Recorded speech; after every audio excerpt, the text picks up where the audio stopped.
Say I hear about an issue, or perhaps I look at a place in my hometown of Los Angeles and see, oh, that this area is underrepresented, this group is underrepresented. I want to know more, you know. And so through the process of me writing the screenplay and directing this film and editing the film, I learn about this subject. So it's really it's a sort of a selfish thing. It's my way of continuing my education. The last 5 films I have co-written. So usually it starts with just basically a brainstorming session where I get on the phone or meet my co-screenwriter in person, and we just talk about the possibilities. I do have to say the one thing that has been consistent is that we usually figure out the end very soon into the process. Usually in that first brainstorming session, we at least have the beginning and end. The middle has to be worked out. From that point on, it's really about getting to the point where I think that we are dedicated to this issue, dedicated to the subject matter. Because I'm involved with the writing process, I'm also directing, I'm also editing, I'm also seeing the film out into the world. It does take around 3 years for each film to be completed from beginning to end. So it's about getting to that point where you are on board and you're dedicated for the long ride. Yeah.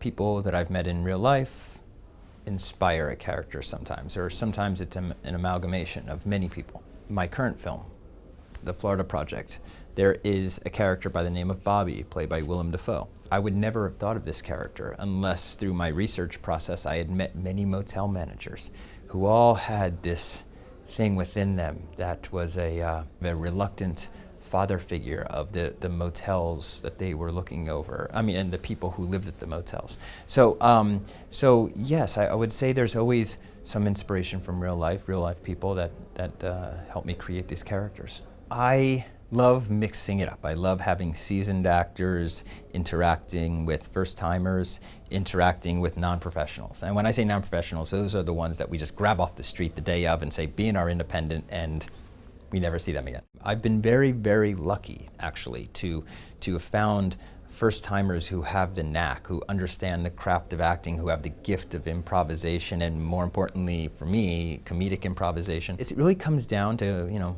character to character, again, film to film. I embrace all mediums. I'm an advocate for all mediums. What I'm not an advocate for is getting rid of old mediums just because new ones come in. So I have played with digital, I've played with celluloid. I did experiment with the iPhone on Tangerine, and also a short fashion film that I directed, and I had a great time doing it.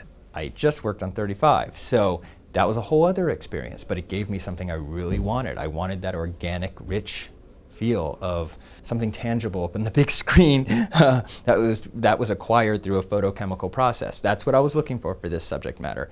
And so it's really about, it's again, project to project. You might start in a place where you're forced to shoot on a certain medium, but you quickly have to say, that's what got me to this place, but I'm going to have to now figure out how this movie can benefit from this medium, and how I can make this movie in a way where, looking back on it years from now, I can say, I am so happy I shot in that medium, because this film would not have been this film without that.